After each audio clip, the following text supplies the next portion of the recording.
Listo. ¿Qué tal, amigos? Bienvenidos a este programa que lo hemos titulado El fiscal general de la República parece no conocer la Constitución Nacional, la Constitución Política de Costa Rica. Vamos a ver algunos ejemplos con el amigo ¿Cómo le va, don Guillermo? José Rigoberto Mora Madrigal.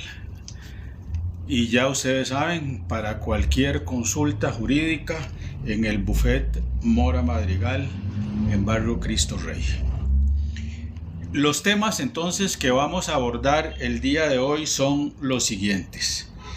El informe del secuestro de información del Tribunal Supremo de Elecciones como un error garrafal de la Fiscalía General de la República en el caso del financiamiento a la campaña política del año del 2022. El error cometido por el fiscal en el cumplimiento del artículo 295 del Código Penal será otro de los casos que veremos. El caso del cuestionamiento del nombramiento de Marta Esquivel.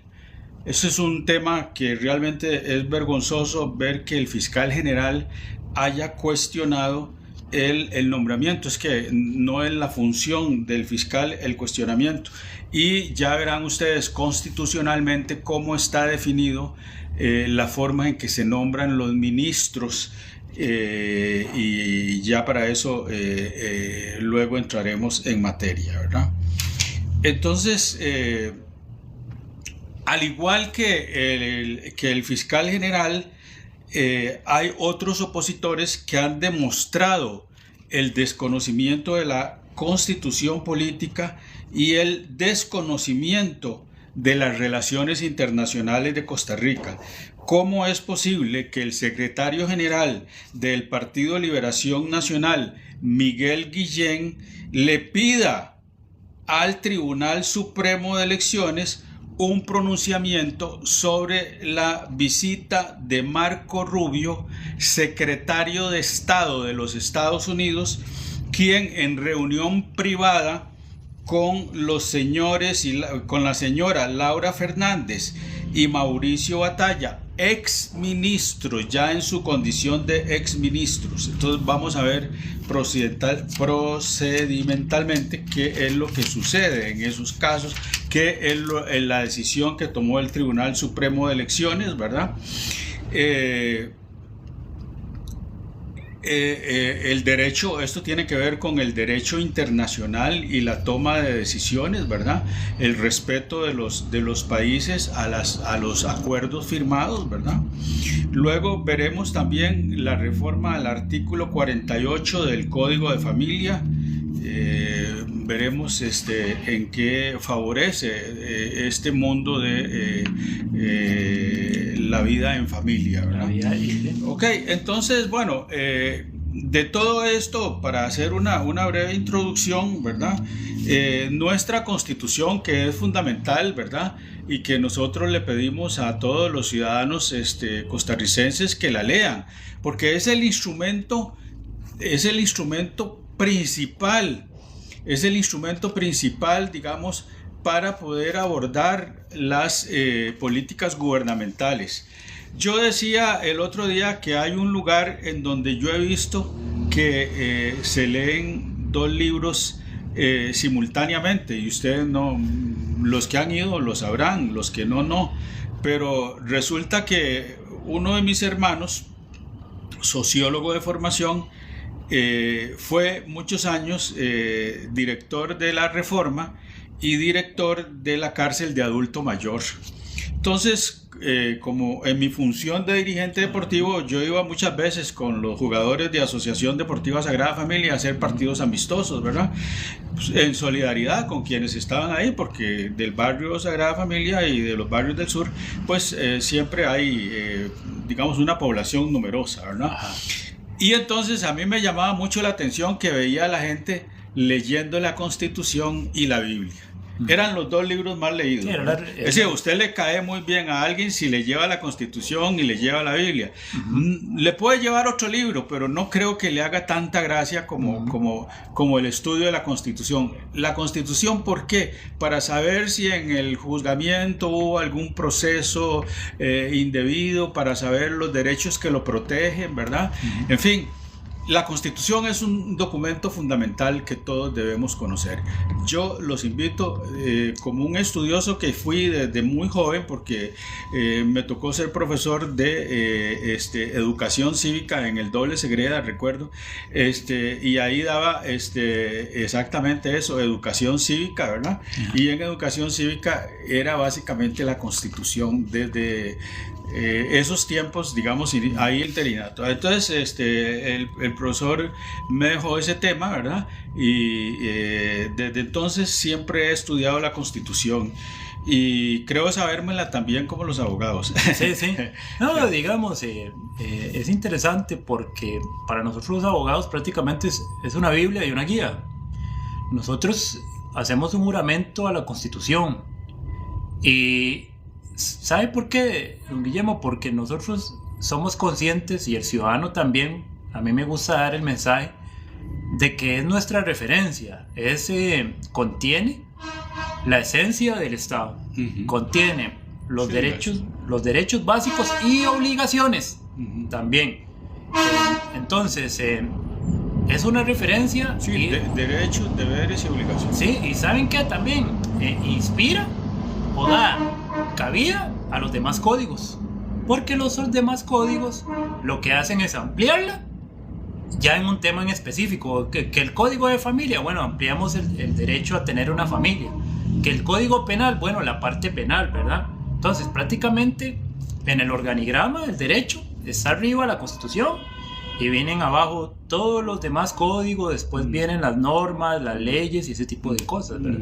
Sí, entonces muy bien, vamos pero por eso le hemos puesto el título de la conversación que vamos a tener hoy para ser ordenados, es el fiscal general parece desconocer la Constitución. Entonces vamos a ver en qué aspectos demuestra el fiscal general, don Carlos Díaz, el licenciado Carlos Díaz, ¿verdad?, que ejerce hoy día la función de fiscal general y que es nombrado por la Corte Plena, ¿verdad? La Corte Plena lo nombra él, la Asamblea Legislativa nombra a la Corte Plena, ¿verdad? De alguna forma todos están encadenados a la Asamblea Legislativa, digamos. Es la estructura del Poder Judicial. Es la estructura, exacto, del Poder Judicial depende de los nombramientos de sus autoridades superiores de la Asamblea Legislativa. Entonces, y tiene la potestad, esa Corte Plena, de nombrar al fiscal general. El fiscal general cumple una función, digamos, muy importante, ¿verdad? En el organigrama claro, goza de una enorme autonomía, ¿verdad? Para que por sus propios criterios, por eso se supone que los fiscales generales son muy instruidos en derecho en general, ¿verdad? Tienen que tener una instrucción totalizante de su materia, ¿verdad? Incluso son generadores de lo que en derecho llamamos jurisprudencia. Entonces, muchas veces a mí, yo la semana pasada también lo dije, a mí me gusta leer de fiscales anteriores, porque ellos explican mucho de la potestad que ellos tienen que saber manejar y saber hacer las investigaciones sin que se involucre la parte política. Uno de los mayores pecados, para mí, del señor fiscal Carlos Díaz ha sido permitir que el Ministerio Público se politice. Eso es una palabra muy profunda, pero tiene un concepto muy sencillo costarricense. En las investigaciones, en el Ministerio Público no debería existir política alguna. Y muchas veces, en algunos momentos, sobre todo con estas últimas investigaciones, sobre todo a la que vamos a hacer referencia, de cómo del fideicomiso y todo eso del partido. Sí, ahí de las estructuras paralelas. De las estructuras paralelas, el fiscal general ha transgredido muchas de sus funciones, porque en este asunto estoy de acuerdo yo como abogado, la fiscalía tiene toda la potestad de investigar el asunto, pero es que se ha utilizado ese poder para intentar que se genere una opinión, ya sea positiva, más que todo negativa, contra el partido oficialista, contra el actual presidente, lo cual en otras investigaciones costarricenses yo no he visto el mismo actuar del Ministerio Público. Por eso, cuando uno habla de estos temas, indudablemente habla, por ejemplo, de la violencia que se está viviendo en el país, pero es que el Poder Judicial sufrió una fracturación. ¿Una fracturación de qué? Por ejemplo, yo que conozco los jueces y conozco la escuela judicial, los jueces necesitan herramientas para sentenciar a un sujeto peligroso. Y muchas de las acusaciones no tienen cabeza ni pies, no tienen cuerpo.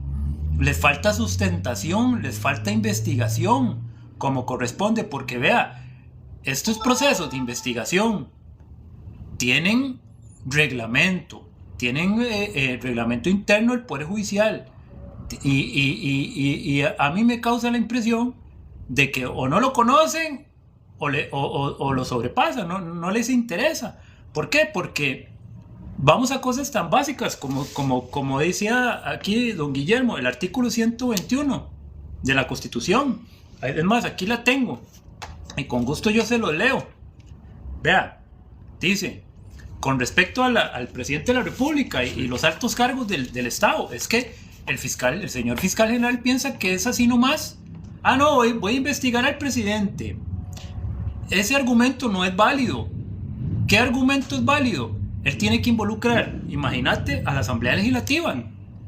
¿Y por qué? Porque hay que recordar algo. El señor presidente y los ministros tienen fuero. Y los diputados también, ¿verdad? Tienen fuero. Es decir, para investigar yo al presidente de la República en ejercicio, yo debo primero traerme abajo ese fuero. Y eso ha sido violentado. ¿Por qué? Porque, por ejemplo, cuando se generó el informe en el Tribunal Supremo de Elecciones, de una manera violenta llegó al Tribunal Supremo de Elecciones. Un secuestro de información que se llama. Sí, inclusive. Ese es el nombre técnico. Sí, no, y yo soy un defensor de algo, don Guillermo, de la independencia del tribunal. Ah, sí, claro. Es decir, si tenemos dudas sobre el Tribunal Supremo de Elecciones, este país se cae, ¿verdad? Exacto, y digamos, yo siempre he visto el Tribunal Supremo de Elecciones con buenos ojos. Las magistraturas han intentado que se rija por esa independencia, inclusive con el Código Electoral.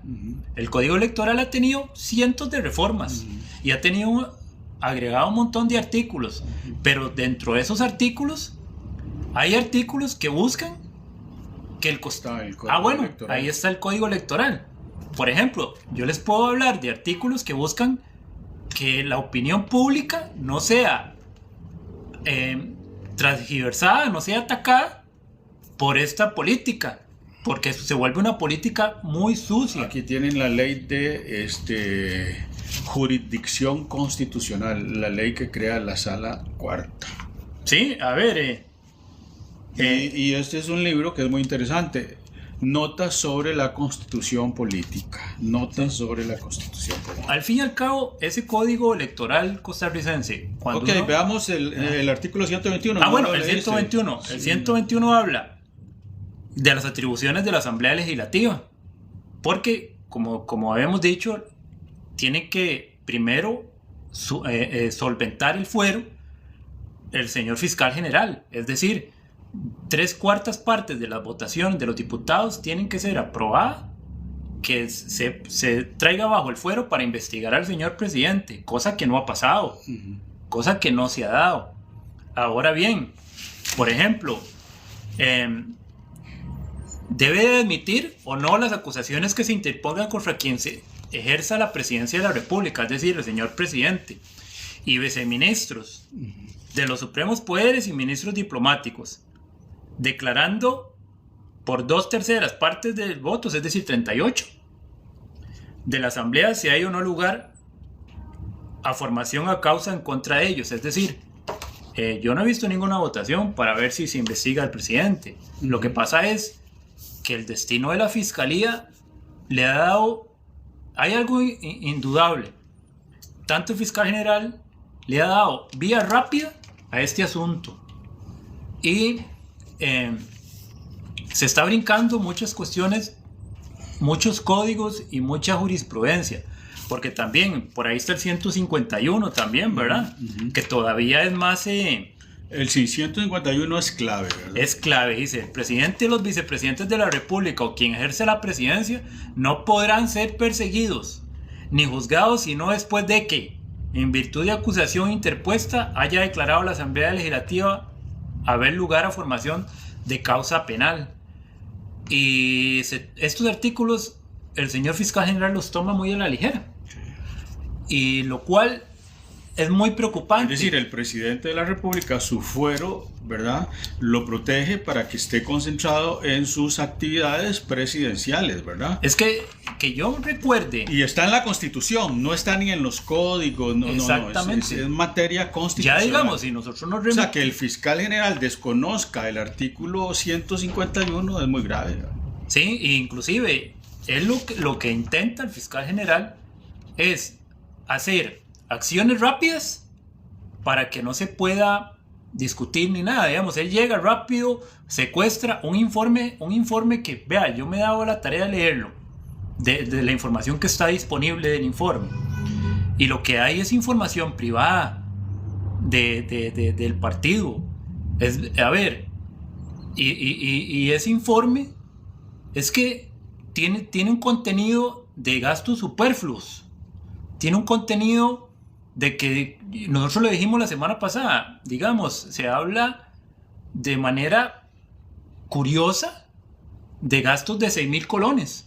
6 millones. De que el presidente, bueno, 6 millones, pero digamos, 537 el pago del teléfono de Rodrigo. Bueno, oye, 537 colones el pago del teléfono. Es decir, esa información, vea qué interesante, costarricense, el señor fiscal general llega y la secuestra, pero es que esa información, a la hora de una investigación, ¿de qué me va a servir saber que el presidente gastó 500 colones o 6.000 colones para un Starbucks, un café, ¿qué fue? O que le echó gasolina al carro. ¿Saben por qué? Porque, no, y hay que tener algo. Este mismo código de electoral dice que gastos menores a 800.000 colones no se reportan.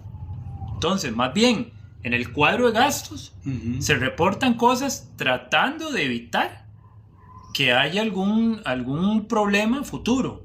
Pero es que el señor fiscal, no solo en esta causa, sino en la causa también de doña Marta, se precipita.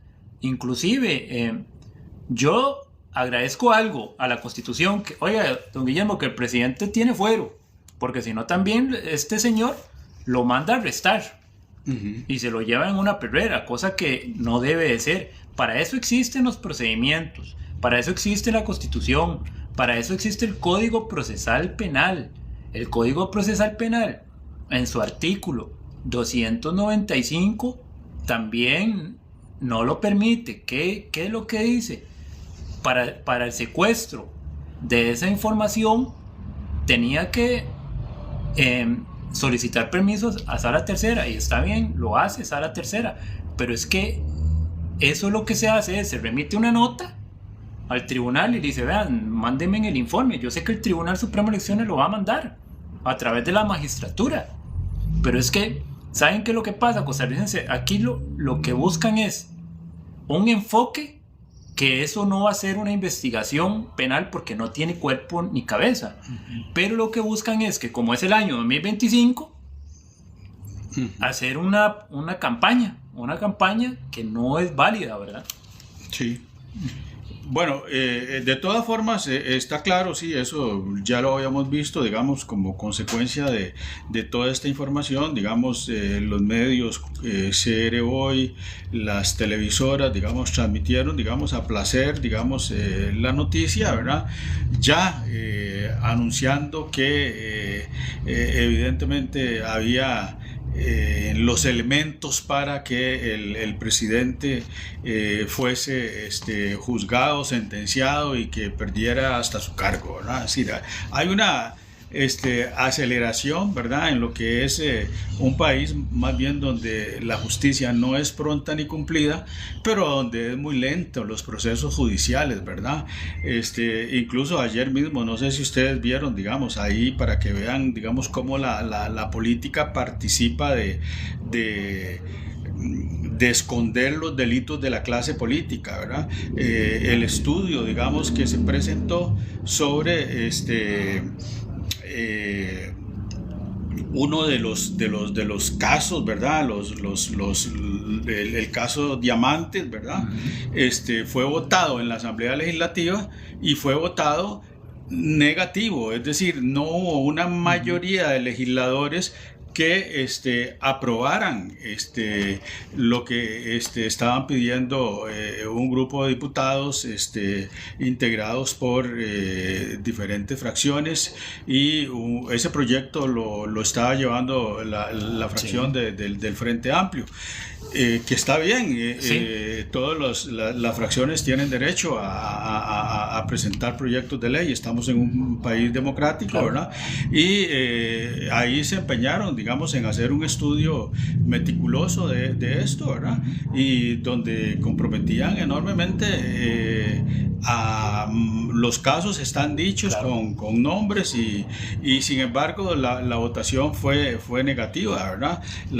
Entonces vean ustedes, uno de los tantos casos de corrupción que hay en el país no encuentra, digamos, apoyo legislativo, lo cual demuestra la politización del momento que estamos viviendo, ¿verdad? ¿Por qué? Bueno, porque partidos como la Unidad Social Cristiana, como Liberación Nacional, buscan apoyarse. ¿Por qué? Bueno, porque son los que más alcaldes tienen, claro, y esto era una red de cuidado de los alcaldes, ¿verdad? Básicamente de los alcaldes y funcionarios municipales. Entonces, esto es fundamental.